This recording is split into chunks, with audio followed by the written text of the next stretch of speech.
Halo semuanya, setelah di minggu kemarin kita ngebahas tentang kapitalisme global yang terjadi pada abad ke-18, 19, 20, dan abad ke-21. Pada pembahasan kali ini kita akan membahas tentang kapitalisme di era kontemporer. Baik, tanpa berlama-lama, mari kita bahas. Kapitalisme di era kontemporer atau era digital telah menjadi kekuatan utama yang membentuk kehidupan kita. Sejak akhir Perang Dunia II, sistem ini berkembang pesat berkat globalisasi dan kemajuan teknologi, memungkinkan barang dan jasa bergerak bebas antar negara. Namun, di balik kemajuan ini, kita menghadapi tantangan serius seperti ketidaksetaraan ekonomi yang semakin mencolok dan dampak lingkungan yang mengkhawatirkan. Globalisasi ekonomi di era kontemporer adalah fenomena yang kompleks dan saling terkait, mempengaruhi hampir setiap aspek kehidupan kita. Integrasi pasar melalui perjanjian perdagangan bebas seperti NAFTA dan RCEP memungkinkan barang dan jasa bergerak lebih bebas antar negara, memperluas pilihan produk bagi konsumen dan meningkatkan kompetisi. Namun, perkembangan rantai pasokan global seringkali memindahkan produksi ke negara dengan biaya tenaga kerja lebih rendah, yang membantu perusahaan menekan biaya, tetapi juga berisiko mengabaikan standar lingkungan dan hak-hak pekerja, menimbulkan isu etika dan keberlanjutan. Mobilitas modal, terutama melalui investasi asing langsung atau FDI, membawa modal dan teknologi ke negara berkembang, tetapi juga menciptakan ketergantungan pada perusahaan multinasional yang dapat merugikan perekonomian lokal jika investasi ditarik. Pasar keuangan global yang semakin terintegrasi membawa risiko volatilitas seperti yang terlihat dalam krisis keuangan Asia 1997. Inovasi digital mengubah cara berbisnis, memungkinkan perusahaan kecil dan startup bersaing di pasar global berkat e-commerce. Namun, otomatisasi dan kecerdasan buatan atau AI menimbulkan tantangan baru terkait kehilangan pekerjaan. Oleh karena itu, meskipun globalisasi ekonomi menawarkan peluang pertumbuhan menarik, tantangan seperti ketidaksetaraan dan dampak lingkungan yang merugikan perlu dihadapi secara serius. Penting bagi semua pihak negara, perusahaan, dan masyarakat untuk bekerja sama dalam merumuskan kebijakan yang lebih inklusif dan keberlanjutan, sehingga manfaat globalisasi dapat dirasakan oleh semua orang, bukan hanya oleh segelintir individu atau negara. Perusahaan multinasional atau VMN memainkan peran kunci dalam kapitalisme global, beroperasi di berbagai negara dengan skala yang luar biasa, di mana pendapatan beberapa dari mereka seperti Apple dan Amazon bahkan melebihi PDB banyak negara.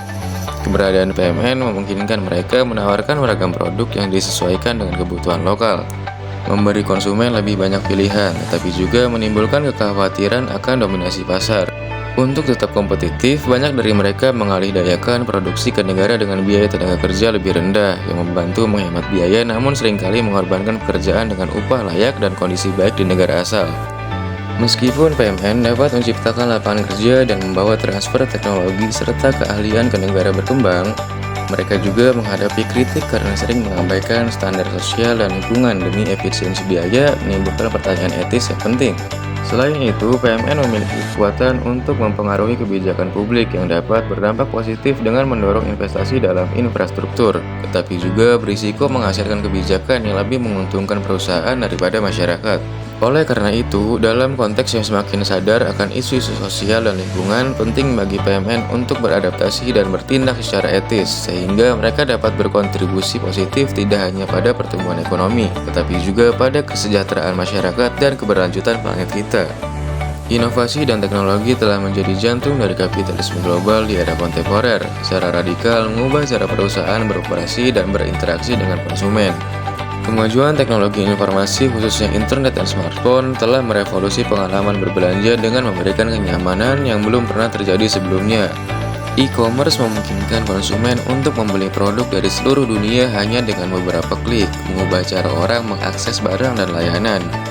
Platform-platform seperti Amazon dan Alibaba tidak hanya memperluas akses pasar bagi perusahaan besar, tetapi juga memberikan peluang bagi pengusaha kecil dan lokal untuk menjangkau audiens yang lebih luas. Sesuatu yang sebelumnya sulit dilakukan, sehingga meningkatkan daya saing pasar secara keseluruhan.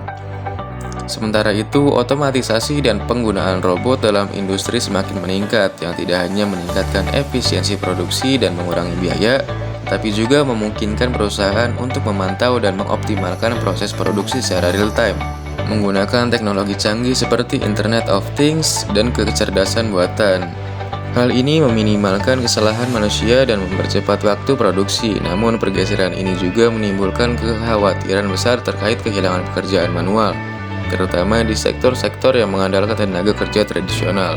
Oleh karena itu, penting untuk menyediakan pelatihan ulang dan pendidikan yang relevan bagi tenaga kerja agar mereka dapat beradaptasi dengan tuntutan baru yang diciptakan oleh perubahan teknologi, sehingga mendorong keterampilan yang sesuai dengan kebutuhan industri modern.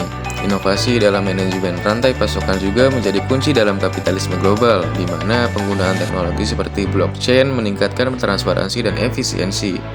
Teknologi ini memungkinkan pencatatan yang aman dan tidak dapat diubah dari setiap langkah dalam proses produksi, sehingga perusahaan dapat memastikan keaslian produk dan menerapkan praktik perdagangan yang adil.